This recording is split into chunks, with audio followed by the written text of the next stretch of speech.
రక్షణ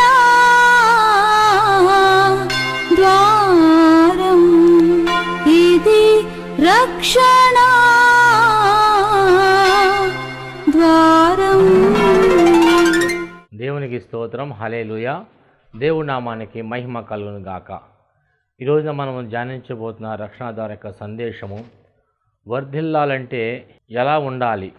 రక్షణ పొందుకున్నటువంటి నీవు, మారుమనసు పొందిన నీవు ఇంకా నీ జీవితంలో అభివృద్ధి లేకుండా ఉన్నావా, సమాధానం లేకుండా ఉన్నావా, నెమ్మది లేకుండా ఉన్నావా, నీ జీవితంలో వర్ధిల్లత లేకుండా ఒక నిరాశ నిస్పృహలో ఉన్నావా?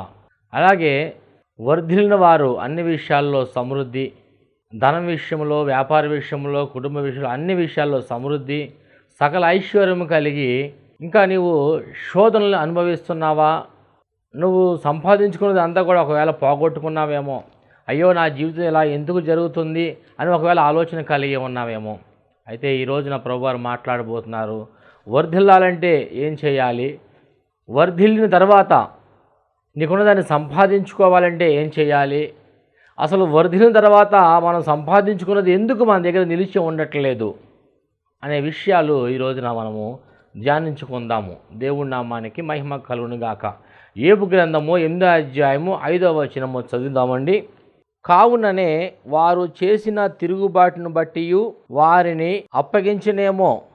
నీవు జాగ్రత్తగా దేవుణ్ణి వెతికిన ఎడల, సర్వశక్తులకు దేవుణ్ణి బతిమాలుకున్న ఎడల, నీవు పవిత్రుడవై యథార్థవంతుడైన ఎడల, నిత్యముగా ఆయన నీయందు శ్రద్ధ నిలిపి నీతికి తగినట్టుగా నీ నివాస స్థలము వర్ధిల్లా చేయును. యోబు జీవితాన్ని మొదటగా మనం ధ్యానించినట్లయితే, యోబు గ్రంథం 1వ అధ్యాయంలో 1వ వచనం చదివినట్లయితే, ఊజు దేశమునందు యోబు అను ఒక మనుషుడుండెను. అతడు యథార్థవర్తనుడు, న్యాయవంతుడై దేవునియందు భయభక్తులు కలిగి చెడుతనమును విసర్జించిన వాడు. అతనికి 7 కుమారులను 3 కుమార్తెలు కలిగిరి. అతనికి 7,000 గొర్రెలు, 3,000 ఒంటెలు, 500 జతల ఎడ్లను, 500 ఆడుగాడిదలను కలిగి బహుమంది పనివారును అతనికి ఆస్తిగా నుండెను గనుక తూర్పు దిక్కున జనులందరిలో అతడే గొప్పవాడుగా నుండెను. యోబు ఆశీర్వదింపబడ్డాడు, దీవించబడ్డాడు. గల కారణం ఏంటంటే అతడు న్యాయవంతుడు, యథార్థవంతుడు, చెడుతనాన్ని విసర్జించుకుని దేవునిందు భయభక్తులు కలిగి ఉన్నవాడు. అలాగా ఉన్నవారిని ప్రభువారు ఆశీర్వదిస్తారు, దీవిస్తారు, సకల సమృద్ధి, సకల ఐశ్వర్యం ప్రభువారు కలిగిస్తారు. ఎలా ఉన్నప్పుడు? న్యాయముగా, నీతిగా జీవించినప్పుడు, యథార్థత కలిగి ఉన్నప్పుడు, భయభక్తులు కలిగి ఉన్నప్పుడు. యోబు గారు కూడా అలాగే జీవించారు. దేవుడు అతనికి సమృద్ధిగా 10 మంది సంతానాన్ని ఇవ్వడమే కాకుండా సంతానంతో పాటు కూడా బహు సంపద దేవుడు అతనికి అనుగ్రహించారు. ఒక రోజున సాతాను, ఈ సాతాను అనగా ఎవరంటే మొదటగా పరలోకంలో దేవుడి దగ్గర ఉండేవారు. ఈ సాతాను తానుగా హెచ్చించుకోవడం వల్ల దేవుడు వాటిని భూమి మీదకి పడద్రోశారు. ఆ పడద్రోయబడిన సాతాను ఈ లోకమంతా కూడా సంచరిస్తూ ఉన్నది. దేవుడి దగ్గరకు వచ్చిన వారిని పాడు చేయాలని, దేవుడి దగ్గరకు అనగా ప్రభువైన యేసుక్రీస్తు వారిని అంగీకరించి వారిని ఇబ్బంది పెట్టాలని, కష్టపెట్టాలని. అలాగే ఒక రోజున ఈ యొక్క సాతాను యోబు దగ్గరికి వెళ్ళి యోబుని ఏమీ చేయలేక మరలా దేవుడి దగ్గరికి వెళ్ళినప్పుడు దేవుడు అంటాడు, నువ్వు ఎక్కడి నుంచి వచ్చిదివి అని సాతాన్ని అడిగినప్పుడు, భూమి అంతటా అటు ఇటు తిరిగి నేను వచ్చానయ్యా. అప్పుడు దేవుడు అడుగుతాడు అతన్ని ఏమంటే, భూమి మీద యోబు అని నా భక్తుడు విన్నాడు, అతని గురించి ఆలోచించావా? ఆలోచించానయ్యా. అతన్ని శోధించావా అంటే, శోధించడానికి వెళ్ళాను కానీ నా వల్ల కాకపోయింది. ఎందుకని అంటే, నీవు అతని చుట్టూ కూడా కంచె వేసి ఉంచావు. నేను తన యొక్క సరిహద్దుల్లోకి వెళ్ళలేకపోతున్నా, తన హృదయంలో వెళ్ళలేకపోతున్నా, తనని ఇబ్బంది పెట్టలేకపోతున్నా, తనని కష్టపెట్టలేకపోతున్నా. గల కారణం ఏంటంటే యోబు చుట్టూ కంచి వేసి ఉంచావు కాబట్టి. యోబు చుట్టూ దేవుడు కంచి ఎందుకు వేశాడు అంటే, న్యాయవంతుడిగా ఉన్నాడు, యథార్థవంతుడిగా ఉన్నాడు, చెడుతనను విసర్జించుకున్నాడు. కాబట్టి యోబు చుట్టూ, తన సంపద చుట్టూ, తన బిడ్డల చుట్టూ, తన కుటుంబం చుట్టూ దేవుడు కంచి వేసి ఉన్నాడు. అలాగే ప్రియ సహోదరి సహోదరుడా, దేవుని భయభక్తుల వారికి ఏ మేలు కొదువై ఉండదు అన్న రీతిగా దేవుని యొక్క దూతలు వారికి కావలుగా ఉంటారన్న మాట ప్రకారము ఎవరైతే చెడుతనం అసహించుకుంటారో, దేవుని భయభక్తులు కలిగి ఉంటారో వారి చుట్టూ కూడా దేవుడు కంచె వేసి ఉంచుతారు. ఏ ఆపద రాకుండా మీ బిడ్డల చుట్టూ దేవుడు కంచి వేసి ఉంచుతారు. నీ ధనము చుట్టూ, నీ సంపద చుట్టూ, నీ ఆరోగ్యం చుట్టూ, నీ గృహం చుట్టూ, నువ్వు వెళ్ళిన ప్రతి ప్రాంతంలో కూడా దేవుని యొక్క దేవదూతలు నీ కావలిగా ప్రభు వారు ఉంచుతారు. అలా ఉన్నప్పుడు సాతానుగాడు దేవుడితో అంటాడు, యోబు ఏమన్నా ఊరికనే నిన్ను స్తుతిస్తున్నాడా? న్యాయవంతుడిగా ఉన్నాడా? యథార్థవంతుడిగా ఉన్నాడా? చెడుతనం అసహించుకుంటున్నాడా? నువ్వు ఇచ్చిన సంపదను బట్టి, నువ్వు ఇచ్చిన ఆశీర్వాదం బట్టి అతడు నమ్మకంగా యథార్థంగా ఉంటున్నాడు. కాబట్టి ఒకసారి నువ్వు ఇచ్చిన సంపద ఏదైతే ఉందో, నువ్వు ఇచ్చినటువంటి బిడ్డలు ఎవరైతే ఉన్నారో, తనకి నువ్వు ఇచ్చిన ఆరోగ్యం ఏదైతే ఉన్నదో, అతని చుట్టూ ఉన్న కంచె నువ్వు తీసివేసినట్లయితే తన ఆరోగ్యాన్ని నేను పాడు చేస్తాను, తన ధనాన్ని నేను పాడు చేస్తాను, తన సంపదని పాడు చేస్తాను, అప్పుడు నిన్ను దూషిస్తాడు అని అన్నప్పుడు దేవుడు యోబు గురించి గొప్ప సాక్ష్యం చెప్తాడు. యోబు మాత్రం అలాంటి వాడు కాదు. తన దగ్గర సంపద ఉన్నా లేకపోయినా, తనకు ఏమున్నా ఏమి లేకపోయినప్పుడు కూడా యథార్థవంతుడుగా, న్యాయవంతుడుగా, నా పక్షాన మాత్రమే అతను నిలబడతాడని యోబు గురించి దేవుడు గొప్ప సాక్ష్యం ఇచ్చినప్పుడు అప్పుడు దేవుడు చెప్తాడు కదా, నువ్వు వెళ్ళి పరీక్షించుకో. అయితే అతను ప్రాణం మీద నీకు ఎంత మాత్రం అధికారం లేదు, తన సంపద మీద నీకు అధికారం ఇస్తున్నాను, తన కుటుంబం మీద అధికారం ఇస్తున్నాను అన్నప్పుడు దేవుడి దగ్గర మాట తీసుకుని సాతాను యోబు దగ్గరికి బయలుదేరతాడు. ఆ బయలుదేరిన ఆ క్షణంలోనే దేవుడు కంచె తీసిన తర్వాత సాతానుగాడు యోబుని శోధిస్తాడు. తనకున్న సంపద అంతా కూడా 1-2 రోజుల్లో మొత్తం అంతా కూడా నాశనమైపోతుంది. గొర్రెలు, ఒంటెలు, గాడిదలు సమస్తము కూడా కాల్చబడతాయి. తనకున్న పంట పొలాలన్నీ కూడా కాల్చబడతాయి. అంతేకాకుండా తనకిచ్చిన బిడ్డలు ఎవరైతే ఉన్నారో వారందరూ కూడా చనిపోతారు. మూడవదిగా అతనికి ఒంటి నిండా భయంకరమైన రోగం వచ్చి నడివీధిలో చిల్ల పెంకులతో అతను గోక్కున్న పరిస్థితి, దిక్కులేని స్థితికి అతను వచ్చేసినట్లుగా మనం యోబు గ్రంథం 2వ అధ్యాయంలో మనం ఆ విషయాన్ని కూడా ఆలోచన చేయొచ్చు. మంచిగా ఉన్నప్పుడు స్నేహితులందరూ కూడా యోబు దగ్గర సహాయం పొందిన వారే, యోబు దగ్గరకు వెళ్ళిన వారే, మంచి చెట్లు ఆలోచించి వారికి కావాల్సినవి తీసుకున్న వారే. అంతేకాకుండా సమృద్ధిగా ఉన్నప్పుడు యోబు తన బిడ్డలు పాపం చేశారేమో అని చెప్పి బలులు అర్పిస్తున్నప్పుడు సమృద్ధిగా తన భార్య కూడా అతనితో పాటు తన యొక్క సంపదను కూడా అనుభవించింది తన భార్య కూడా. ఈ రోజున తన స్నేహితులు, తన భార్య కూడా ఏమంటున్నారంటే, నీ కుమారులు చనిపోయారు, నీ కుమార్తెలు చనిపోయారు, నీకున్న సంపద మొత్తం పోగొట్టుకున్నావు, ఒకవేళ నీ కుమారులు పాపం చేశారేమో, లేదా నువ్వు పాపం చేసి ఉన్నావేమో అని స్నేహితులు పలుకుతున్న మాటలు యోబు గ్రంథం 8వ అధ్యాయం 5వ వచనం చదువుతున్నాం. నీ కుమారులు ఏమైనా దేవుని దృష్టికి పాపం చేశారేమో, నీవేమైనా పాపం చేశావేమో, అందుకే నీ జీవితం ఇలా అయిపోయింది. కాబట్టి నువ్వు దేవుని వైపు తిరిగిన ఎడల దేవుడు నీకు మరలా సమస్తము సమకూడి మేలుకరంగా జరిగిస్తాడు. కాబట్టి నువ్వు దేవుడిని తిరిగిన ఎడల దేవుడు నీకు సహాయం చేస్తాడు అని తన యొక్క స్నేహితులు మాటలు ఇక్కడ వింటున్నాము. అయితే యోబు కుమారులు పాపం చేసినట్లయితే, యోబు కూడా పాపం చేసినట్లయితే తన కుమారులు, కుమార్తెలు, తన యొక్క సంపదతో పాటు కూడా యోబు కూడా చనిపోయి ఉండాలి. కానీ అక్కడ స్నేహితులు గమనించలేకపోతున్నారు దేవుని యొక్క శక్తి ఏమిటో, ఆ శోధన యోబు గారికి ఎందుకు వచ్చిందో, ఆ శ్రమ ఎందుకు వచ్చిందో వారు గ్రహించలేకపోతున్నారు. ఈ రోజుల్లో కూడా చాలామంది కూడా దేవుని భయభక్తులు కలిగి, నమ్మకం కలిగి, విశ్వాసం కలిగి, యథార్థత కలిగి వారికి ఉన్న లేకపోయినప్పుడు కూడా దేవుని కోసమే పనిచేసేవారు, దేవుని కోసమే కష్టపడేవారు, దేవుని కోసమే వారు ఎదురు చూచేవారు ఈరోజు కష్టాలు అనుభవిస్తున్నారు, బాధలు అనుభవిస్తున్నారు, నిందలు అనుభవిస్తున్నారు. వ్యతిరేకతలు, తిరుగుబాట్లు, కలహాలు, భయంకర పరిస్థితులు దేవుడి నిమిత్తం వారు అనేకులు ఈ రోజున వాటిని భరిస్తున్నారు. ఈ రోజున వారికి వచ్చిన కష్టాలను బట్టి దేవుడి ఎడల నువ్వు ఏ పాపం చేశావేమో, అందుకనే నీకు ఈ రోగం వచ్చింది, నీ పితరులు ఏం పాపం చేశారో, నువ్వేం పాపం చేశావో, అందుకనే ఆహారం లేకుండా కరువుల్లో ఉన్నావు, వస్త్రాలు లేకుండా వస్త్రహీనతగా ఉన్నావు, ఎంతకాలం భక్తి చేసినా, ఎంతకాలం మందిరానికి వెళ్ళినా, ఎంతకాలము నువ్వు దేవుని సన్నిధిలో ఉన్నప్పుడు కూడా నీకేమీ కలగట్లేదు ఈ రోజున అన్నవారు లేకపోలేదు. ఎంతకాలం నువ్వు పరిచర్య చేసినప్పుడు కూడా, ఎంతకాలం ప్రార్థన చేసుకున్నప్పుడు కూడా ఇంకా నీ కుటుంబం రక్షణ పొందలేదే, ఇంకా నువ్వు మంచి గృహం కట్టుకోలేదే, ఇంకా నీకు వివాహము జరగలేదే, ఇంకా నీ గర్భఫలము రాలేదే, ఇంకా అప్పుల బాధల్లో ఉన్నావు, అనారోగ్య సమస్యల్లో ఉన్నావు, ఇంకా దేవుడి పట్ల నువ్వే పాపం చేశావు, అందుకు నీకు ఈ యొక్క సమస్యలు ఎదుర్కొంటున్నావు, ఈ కష్టాలు ఎదుర్కొంటున్నావు అనేవారు లేకపోలేదు. యోబు జీవితాన్ని కూడా మనం చూసినట్లయితే యోబు కూడా ఎలాంటి పాపం చేయలేదు, కేవలం అతను పరీక్షలో మాత్రమే ఉన్నాడన్న విషయము తన స్నేహితులు గుర్తించలేకపోయారు, ఆ యొక్క తన భార్య కూడా గుర్తించలేకపోయింది. తన భార్య కూడా అంటున్న మాట ఏంటంటే, యోబు గ్రంథము 2వ అధ్యాయము 9వ వచనంలో అతని భార్య వచ్చి, నీవు ఇంకనూ యథార్థతను వదలకయుందువా, దేవుణ్ణి దూషించి మరణము కమ్మనెను, దేవుణ్ణి దూషించి నువ్వు చనిపోకూడదయ్యా అని తన భర్తను కూడా దూషిస్తుందండి. ఎలాంటి పరిస్థితులు దూషిస్తుందండి? కష్టకాల సమయంలో, ఆదరించవలసిన సమయంలో, ఓదార్పునివ్వాల్సిన సమయంలో దేవుడు మనకు సహాయం చేస్తాడులే, ఇంతకాలం పోషించాడు, ఇంతకాలం సమృద్ధి ఇచ్చాడు, ఇంతకాలం మనల్ని ఆశీర్వదించాడు, కష్టంలో, లేమిలో, ఇరుకులో, ఇబ్బందులు, మరణకర పరిస్థితి అన్ని విషయాలు దేవుడు మాకు సహాయం చేశాడు, ఇంకా ముందు కూడా దేవుడు సహాయం చేస్తాడని ఓదార్చవలసిన భార్య ఈరోజు నా యోబు గారిని కూడా దూషిస్తా. ఎందుకంటే తనకి ధనము లేదు, సంపద లేదు, కుమారులు లేరు, కుమార్తెలు లేరు. ఈ రోజులో అనేక మంది ఏమి తిందుమా, ఏమి త్రాగుదుమా, ఏమి ధరించుకుందామా, ఈ రోజున దృశ్యమైనవి మాత్రమే చూస్తున్నారు, కానీ అదృశ్యమైన వాటి కోసము ఈ రోజున ఎదురు చూడలేకపోతున్నారు. అదృశ్యమైనవి మనము దృశ్యమైనవిగా చూడడమే విశ్వాసము.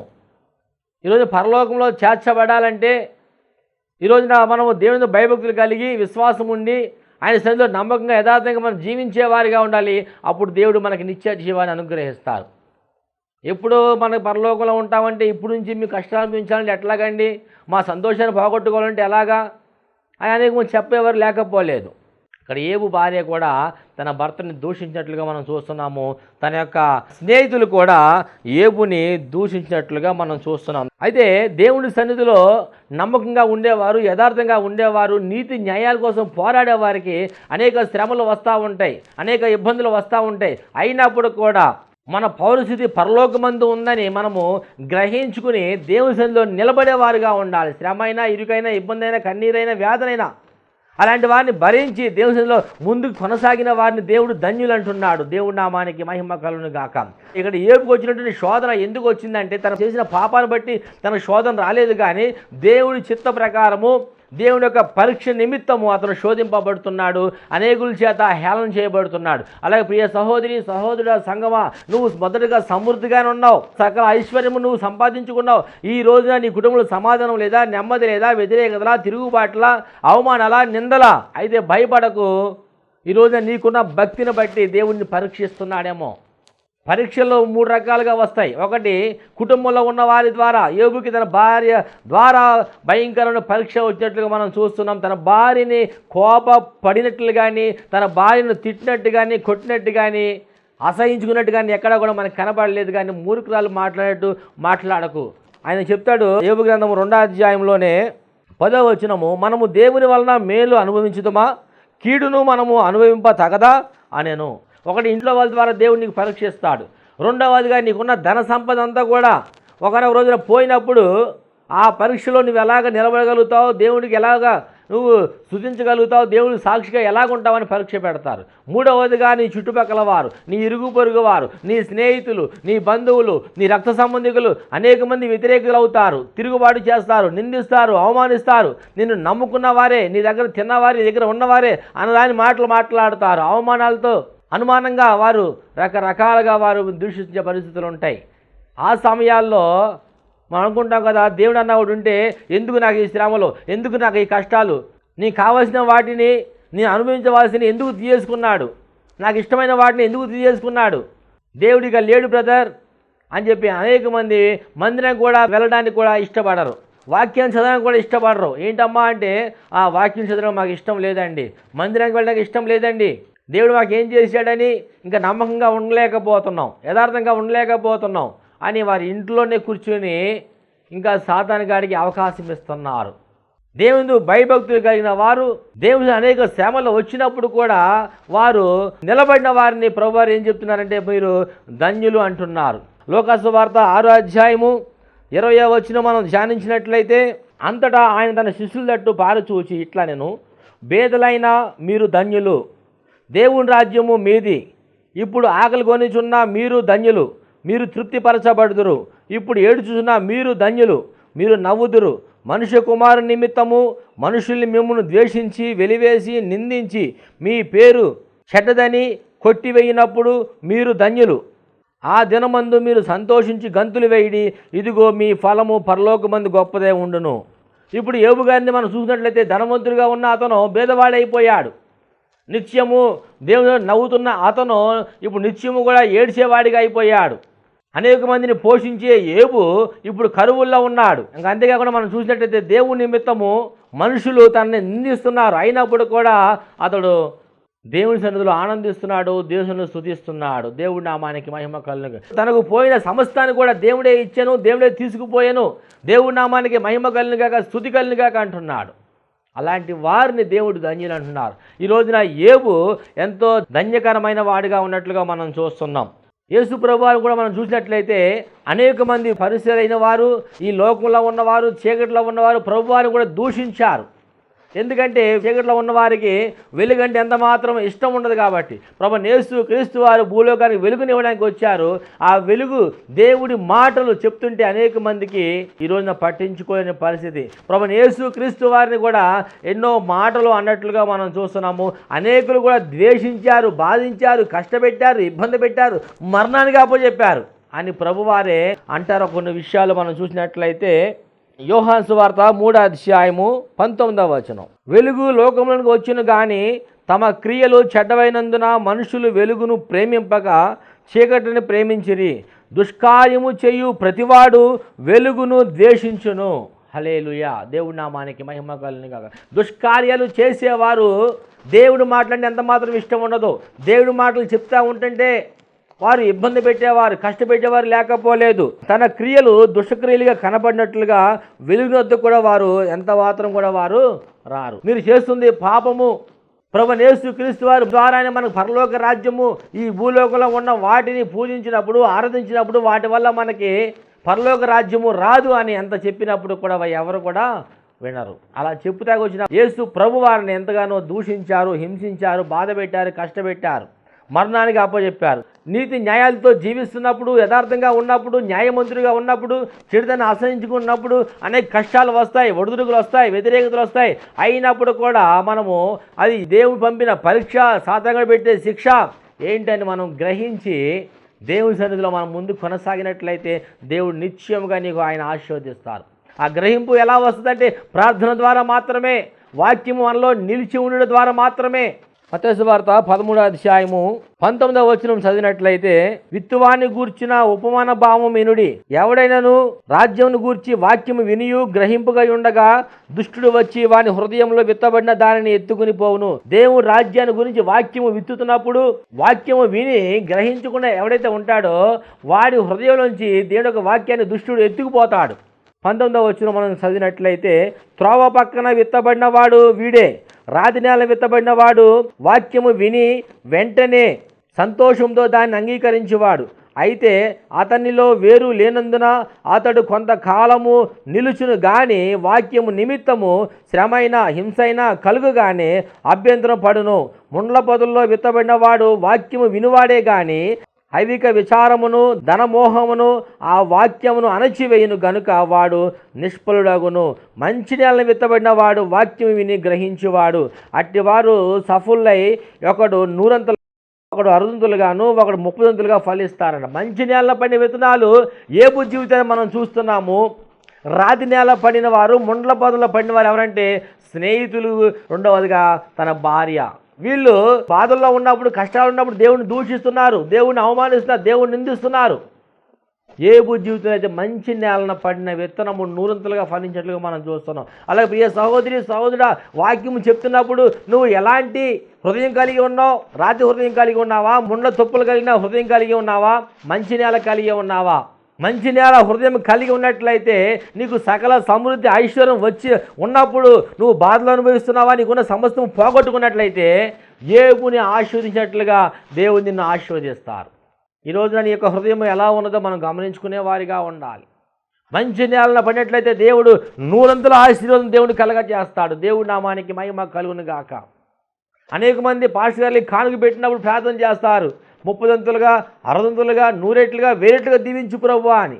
ఆ యొక్క ధనము వాడు ఎలాగా సంపాదించాడో తెలియదు, ఎక్కడి నుంచి తీసుకొచ్చాడో తెలియదు, ఏ అన్యాయం చేశాడో, అక్రమం చేశాడో, లంచం తీసుకున్నాడో, వడ్డీ వ్యాపారంతో సంపాదించిన ధనమో తెలియకుండా, వారి హృదయం సరిగ్గా లేకుండా కానుక ఇస్తే వారు దీవించబడిపోతామంటారు. ఆ యొక్క కానుక ఎంత మాత్రం కూడా మనం ఇచ్చింది ప్రయోజనకరంగా ఉండదు.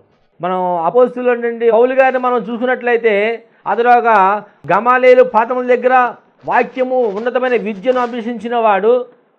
అంతేకాకుండా అతడు ఒక గొప్ప కులానికి చెందినవాడు. తన గొప్ప కులము ఉన్నప్పుడు కూడా, తన మతాన్ని ఉన్నప్పుడు కూడా, తనకున్న ఉన్నతమైన విద్య ఉన్నప్పుడు కూడా దేవుడి కొరకు అతను విడిచిపెట్టేసుకున్నాడు. విడిచిపెట్టిన అతను అనేక శ్రమలు అనుభవించాడు. ఒకరోజు సువార్తకు వెళ్తూ ఉంటుంటే భయంకర వ్యతిరేకతలు, బెత్తములతో కొట్టారు. వీధుల్లో అతన్ని లాక్కుని తీసుకువెళ్ళి పడవేసి చెరసాల్లో పెట్టేశారు. అతను మారు మనసు పొందిన తర్వాత అనేక ఇబ్బందులు ఎదుర్కొన్నాడు. అనేక రోజులు సముద్రంలోనే ఒక చెక్క మీద అతను ప్రయాణం చేశాడు. ఆకలితో ఉన్నాడు, దప్పికలతో ఉన్నాడు. ఇంకా మేము బ్రతుకుతామనే ఆశ మాకు లేదయ్యా, ఆశ మేము కోల్పోయామయ్యా అంటాడు కొరింథీ రాసిన పత్రికలో. అపోస్తల కార్యాల్లో మనం పేతురు గారిని చూసుకున్నట్లయితే దేవుడి రాజ్యాన్ని విస్తరింప చేయడానికి వారు నిర్ణయం తీసుకుంటున్నప్పుడు ఒక రోజున పేతురు గారిని తీసుకువెళ్ళి తల తీసివేయడానికి, సువార్తను ప్రకటించకుండా తనను చంపేయాలని చెప్పి చెరసాల్లో పెట్టినప్పుడు కూడా ఆ బాధను అతను సంతోషంగా అనుభవించాడు. గల కారణం ఏంటంటే దేవుడి యొక్క వాక్యము, దేవుడి మాట మంచి నేలన పడిన వారు ధైర్యం కలిగి ఉంటారు. వాక్యము అంగీకరించిన వారు, వాక్యానుసారంగా నడుచుకున్న వారు ధైర్యం కలిగి ఉంటారు. అనేక మంది అనేక శ్రమలు అనుభవించారు, కష్టాలు అనుభవించారు. ఎక్కడ కూడా వారు ఇబ్బంది పడలేదు. అయినా వారికి ఏమంత మాత్రం తక్కువ అయిందంటే ఏమి తక్కువ కాలేదు. అలాంటి వారిని దేవుడు ఏం చెప్పాడంటే వారు ధన్యులు అంటున్నాడు. దేవుడి నామానికి మహిమ కలుగును గాక. నీతి నిమిత్తము హింసించబడిన వారు ధన్యులు, ఆకలి దప్పిగలిగిన వారు ధన్యులు అని ప్రభువారు మత్తయి సువార్త 5వ అధ్యాయంలో కూడా కొండ మీద ప్రసంగము మనము చూడొచ్చు. అయితే ఇక్కడ యోబు గారి యొక్క స్నేహితుడు 3 మాటలు యోబు గారిని ప్రశ్నిస్తున్నాడు. ఏమని? ఒకటి, నీ కుమారులు దేవుడి దృష్టికి ఒక పాపం చేశారేమో అందుకని వారు చనిపోయారు, నీ కుమారులు తిరుగుబాటు చేశారేమో అందుకని చనిపోయారు. కాబట్టి నువ్వేం చేయాలి యోబు అంటే, నీవు జాగ్రత్తగా దేవుణ్ణి వెతికినలా, దేవుణ్ణి వెతకమని యోబుకి నేర్పుతున్నారు పాఠాలు. అసలు వీళ్ళు తెలుసుకోలేకపోతున్నారు దేవుడి చిత్తం ఏంటి యోబు పట్ల. ఎందుకు యోబుకి కష్టం వచ్చిందని ప్రార్థన చేయట్లేదు, ప్రార్థన చేసి ప్రార్థనలో కనిపెట్టలేకపోతున్నారు. కొంతమంది ఏదన్నా అవసరం వచ్చిందంటే, అక్కర వచ్చిందంటే, పాస్టర్ గారు ప్రార్థన చేయండి, మా జీవితం గురించి, మా జాబుల గురించి, మా వివాహాల నిమిత్తం ప్రార్థన చేయండి, మా కోడళ్ళ గర్భఫలం గురించి ప్రార్థన చేయండి, ఆడపిల్ల లేకపోతే మగపిల్లడు పుడతాడా, మా అబ్బాయికి ఫారెన్లో జాబ్ వస్తుందా రాదా, చదువుకున్నాడు, ఎంతో కాలం నుంచి ఎన్నో సంవత్సరాలు అయిపోయింది, పెళ్లి జరగట్లేదు, ప్రార్థన చేసి కనిపెట్టి మాకు చెప్పండి అంటారు చాలామంది. కానీ వారు మాత్రం ప్రార్థనలో ఉండి వారి గురించి దేవుడు ఏం మాట్లాడుతున్నారో వారు గ్రహించలేరు. ఎందుకంటే వారు అనేకులు రాతి నేలన పడిన వారు, ముండ్ల పొదల్లో వాక్యంలో వారు ఉన్నవారు కాబట్టి. ఈరోజు మంచి నెలలో పదిన వారు దేవుడు సమస్తం వారికి బయలుపరుస్తారు. నీ జీవితంలో ఏమి జరగబోతుందో దేవుడు నీకు బయలుపరుస్తాడు. అబ్రహాముకు దేవుడు బయలుపరిచాడు తన జీవితంలో ఏం జరగబోతుందో. పౌలు గారికి దేవుడు బయలుపరిచాడు తన జీవితంలో ఏం జరగబోతుందో. పేతురు గారికి దేవుడు బయలుపరిచాడు తన సావు ఎలా ఉంటుందో. అలాగే దేవుడు నీకు సమస్తాన్ని బయలుపరిచే దేవుడు, సమస్తాన్ని నీకు చూపించే దేవుడు, తన చిత్తం నీ పట్ల నెరవేరుస్తానని చెప్పగల సమర్థుడు యేసయ్య. మనం కొన్ని విషయాలు చూద్దాము. యోబు గ్రంథం 9వ అధ్యాయంలో అతను చెప్తున్న మాటలు. అతను మహాబల సంపన్నుడు, అంతేకాకుండా ఆయనతో పోరాడి తెగించి హాని నొందనవాడెవడు, వాటికి తెలియకుండా పర్వతములను తీసివేయువాడు ఆయనే, ఉగ్రత కలిగి వాటిని బోర్ల చేయువాడు ఆయనే. అంతేకాకుండా ఇంకా చూసినట్లయితే యోబు దేవుడి యొక్క బలం గురించి అతను చెప్తున్నాడు. 6వ వచనము, దాని స్తంభములు అదరజేయువాడు ఆయనే, ఉదయింపవద్దని ఆయన సూర్యునికి ఆజ్ఞాపింపగా అతడు ఉదయింపడు. దేవుడికి స్తోత్రం. యెహోషువ ఇజ్రాయేల్ ప్రజలు అందరూ యుద్ధానికి వెళ్తే ఆ యుద్ధంలో వారు సూర్యచంద్రులకి ఆజ్ఞాపించినప్పుడు 24 గంటలు సూర్యచంద్రులు అలాగా నిలిచిపోయి ఉన్నారు. చంద్రుడు తన వెలుగునివ్వలేదు, సూర్యుడు తన కాంతిని ఇవ్వలేదు, ఆగిపోయారంట. అంత బలం కలిగిన దేవుడు ప్రభువైన యేసుక్రీస్తు వారు. ఇజ్రాయేల్ ప్రజలు ఆ యొక్క కనాను ప్రాంతానికి వెళ్తూ ఉంటుంటే ఐగుప్తు నుంచి విడిపించబడి, ఫరో హస్తాల నుంచి విడిపించబడి వారు వెళ్తూ ఉంటుంటే ఎదురుకుండా ఎర్ర సముద్రం ఎదురైనప్పుడు ప్రార్థన చేయగా ప్రభువైన యేసుక్రీస్తు వారు ఎర్ర సముద్రం పాయలుగా చీల్చివేసి వారిని 6 నెలలు నడిపించిన బలవంతుడు యేసయ్య. కనాను ప్రాంతానికి వెళ్తూ ఉంటుంటే యొర్దాను నది ఎదురుగుండా ఉన్నప్పుడు, ఇజ్రాయేల్ ప్రజలకి వ్యతిరేకంగా ఉన్నప్పుడు, వారు అరికాళ్ళు తాకినప్పుడు జలరాశులు ఏకరాశిగా నిలిపివేసిన దేవుడు ప్రభువైన యేసుక్రీస్తు. అంత బలవంతుడైన దేవుడు ఆయన. అలాగే ప్రియ సహోదరి సహోదరా, బలము కలిగిన దేవుడు నీకు తోడుగా ఉన్నాడు. శ్రమల్లో ఉన్నావా, ఇరుకుల్లో ఉన్నావా, ఇబ్బందుల్లో ఉన్నావా, కన్నీళ్ళలో ఉన్నావా, భయపడకు. నీకున్న ఆటంకాలు, నీ ముందున్న ఆటంకాలు ఏమైతే ఉన్నాయో బలవంతుడైన దేవుడు నీ ఆటంకాలను తొలగించబోతున్నాడు.